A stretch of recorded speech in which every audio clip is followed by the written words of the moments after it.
शुभ मध्याह्न बच्चों, मैं अशोक कुमार देहरी आपका हिंदी विषय आचार्य आज की कड़ी में आप सबका स्वागत करता हूं।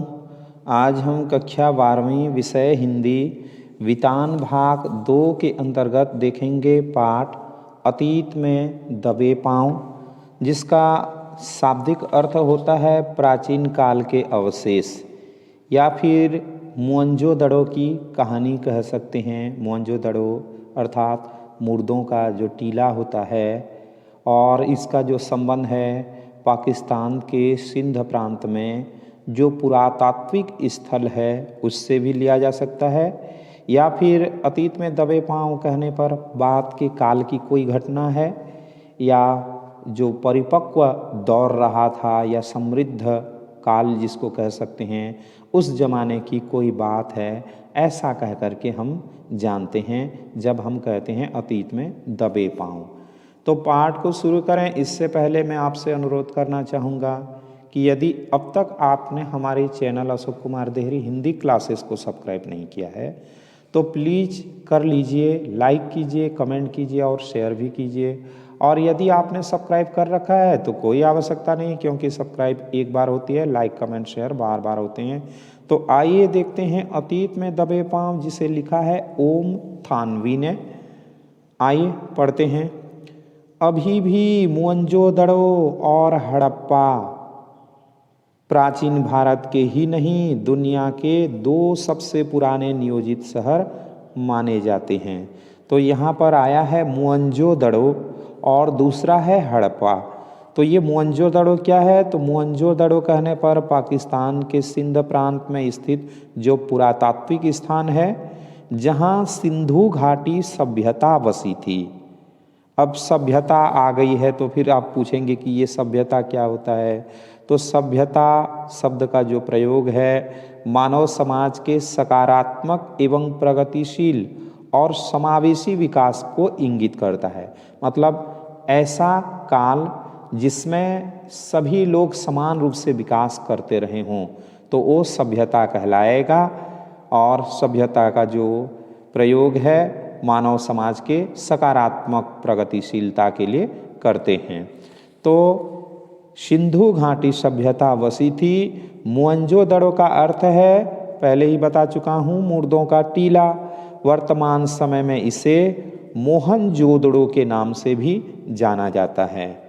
अगला है हड़प्पा, और हड़प्पा के बारे में बता दूं, पाकिस्तान के पंजाब का प्रांत पुरातात्विक स्थान जहां सिंधु घाटी सभ्यता का दूसरा प्रमुख नगर बसा था। इस प्रकार से जो 2 नाम आए हैं, एक है मोहनजोदड़ो और दूसरा हड़प्पा। ये दोनों क्या हैं? तो प्राचीन कालीन सभ्यता को दर्शाते हैं। और यहाँ पर लिखा है कि प्राचीन भारत के नहीं दुनिया के, पूरे दुनिया के, ये केवल भारत का ही प्रतिनिधित्व नहीं करते, दुनिया के 2 सबसे पुराने नियोजित शहर माने जाते हैं। उस समय अगर पुराने शहरों की बात करेंगे तो उन पुराने शहरों में इन दोनों का नाम आता है। ये सिंधु घाटी सभ्यता के परवर्ती यानी परिपक्व दौर के शहर हैं। अगर सिंधु घाटी की बात करें तो परवर्ती यानी कि बाद के काल और परिपक्व अर्थात समृद्धि काल के शहर रहे हैं। उस समय का जो शहर है उन शहरों में सबसे ज़्यादा समृद्ध होने वाले ये शहर कहे जाते हैं। खुदाई में और शहर भी मिले हैं। अगर धरती की खुदाई की जाए तो ऐसे और भी कई शहर मिलेंगे, परंतु और भी कई शहर मिले हैं। लेकिन मोहनजोदड़ो ताम्रकाल के शहरों में सबसे बड़ा है। अब अगला नाम आता है ताम्रकाल। अब पूछेंगे ये ताम्रकाल क्या होता है? तो ताम्र पाषाण युग या फिर तांबा युग कह सकते हैं। अंग्रेजी में इसको चालकोलिथिक कहते हैं। और यह नवपाषाण युग के बाद शुरू होता है। लगभग 2000 ईसा पूर्व से लेकर के 1500 ईसा पूर्व के जो आसपास का समय है या काल है, इसे कांस्य युग का भी एक भाग माना जाता है। और इस काल में मनुष्य पत्थर के औजार से तांबे के औजार उपयोग करने लग गया था। तो यही है ताम्रकाल के शहरों में सबसे बड़ा है। वह सबसे उत्कृष्ट भी है और सबसे उत्कृष्ट अर्थात सर्वश्रेष्ठ भी है। व्यापक खुदाई यहीं पर संभव हुई। अगर विस्तृत रूप से जो खुदाई हुई तो वह यहीं पे ही संभव हो पाई है दुनिया भर में। बड़ी तादाद में इमारतें, सड़कें, धातु पत्थर की मूर्तियाँ, चाक पर बने चित्रित भांडे, मोहरें, साजो सामान और खिलौने आदि मिले। जब यहाँ की खुदाई की गई तो बड़ी तादाद में मतलब बहुत ज़्यादा मात्रा में इमारतों के अवशेष मिले, सड़कें भी दिखाई दिया, धातु पत्थर की मूर्तियाँ, चाक पर जो बने भांडे होते हैं, कुम्हार जिस चाक में क्या बनाता है, बर्तन बनाता है, तो ऐसे चित्रित भांडे, चित्र वाले बर्तन, मोहरें भी मिले हैं, साजो सामान और खिलौने भी प्राप्त हुए।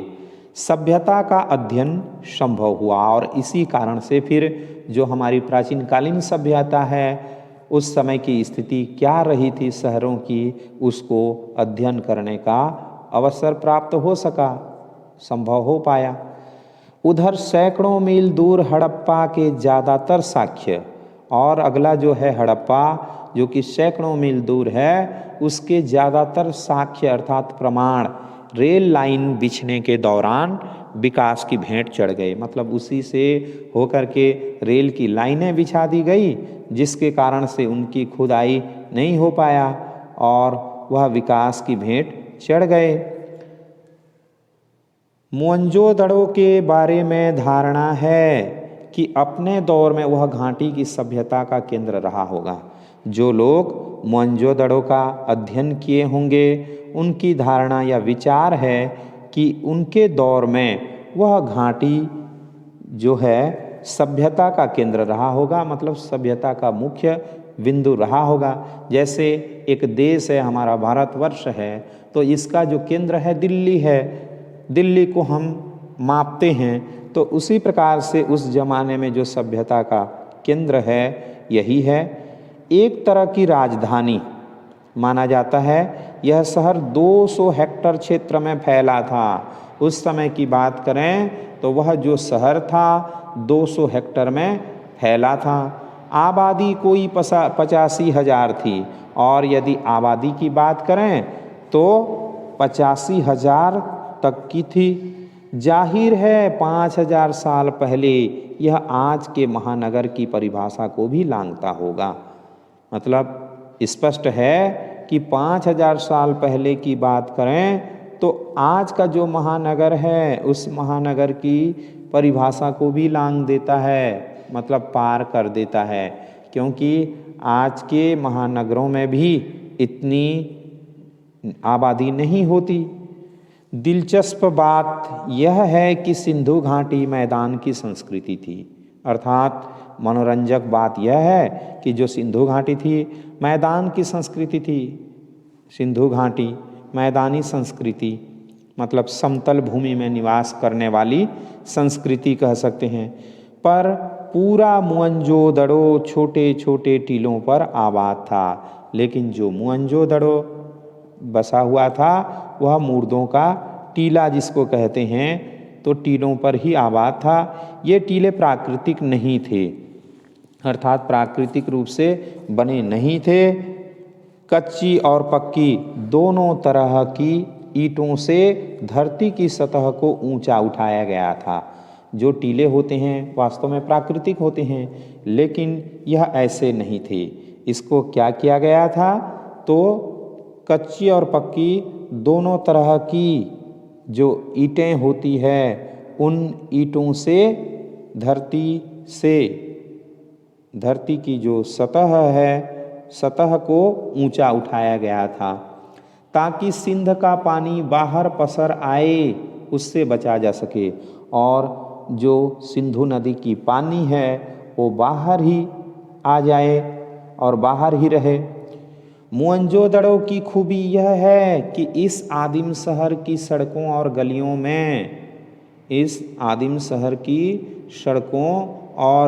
में आज भी घूम फिर सकते हैं।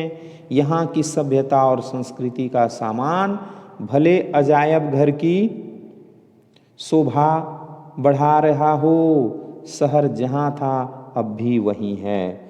लेखक कहते हैं कि यहाँ की जो सभ्यता है और संस्कृति की बात करें तो जो सामान है अजायब घर अर्थात संग्रहालय, उन सामानों को और कौन ग्रहण करेगा।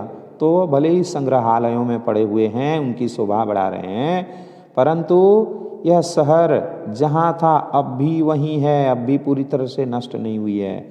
और आप इसकी किसी भी दीवार पर पीठ टिका कर सुस्ता सकते हैं, मतलब आराम कर सकते हैं।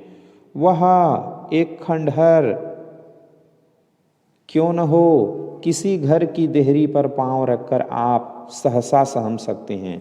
भले ही आज के ज़माने में वह खंडहर हो गया है, परंतु कोई सा भी घर आप ले लीजिए, उसकी देहरी पर द्वार पर पांव रखकर आप सहसा अर्थात अचानक सहम सकते हैं, आश्चर्यचकित हो सकते हैं। रसोई की खिड़की पर खड़े होकर उसकी गंध महसूस कर सकते हैं। जब आप रसोई घर में जाएंगे और उसकी खिड़की के पास खड़े होंगे तो उनके रसोइयों की भी गंध आपको मालूम होते नजर आएंगे। या शहर के किसी सुनसान मार्ग पर कान देकर उस बैल की रुंझुन सुन सकते हैं। या फिर जो शहरों का मार्ग होता है, अब तो वो सुनसान लग रहा है क्योंकि वहाँ कोई रहता नहीं, तो उस पर कान देकर बैलगाड़ी की जो रुंझुन ध्वनि है, उस ध्वनि को सुनने को प्राप्त हो सकता है, ऐसा आभास हो सकता है, जिसे आपने पुरातत्व की तस्वीरों में मिट्टी के रंग में देखा है। सच है कि यहाँ किसी आंगन की टूटी फूटी सीढ़ियाँ अब आपको कहीं नहीं ले जाती, वे आकाश की तरफ अधूरी रह जाती हैं। मतलब उसका जो ऊपरी छत है पूरी तरह से टूट चुका है, आकाश की भांति वह अनंत दिखाई देता है। जो घर होता है जिसमें छत लगी रहती हैं, सामने अगर दीवार है तो हम वहाँ तक जा सकते हैं, लेकिन इसमें आकाश दिखाई देती हैं। लेकिन उन अधूरे पायदानों पर खड़े होकर अनुभव किया जा सकता है कि आप दुनिया की छत पर हैं, वहाँ से आप इतिहास को नहीं उसके पार झांक रहे हैं। आपको मालूम होगा कि आप कहाँ पर खड़े हैं, तो आप दुनिया की छत पर हैं, मतलब धरती पर ही हैं, परंतु आप क्या देख रहे हैं? इतिहास को देख रहे हैं, मतलब अपने प्राचीन काल को देख रहे हैं कि प्राचीन काल कैसा रहा होगा। उन खंडहरों को देख करके अनुमान लगा सकते हैं। तो आज के लिए इतना ही।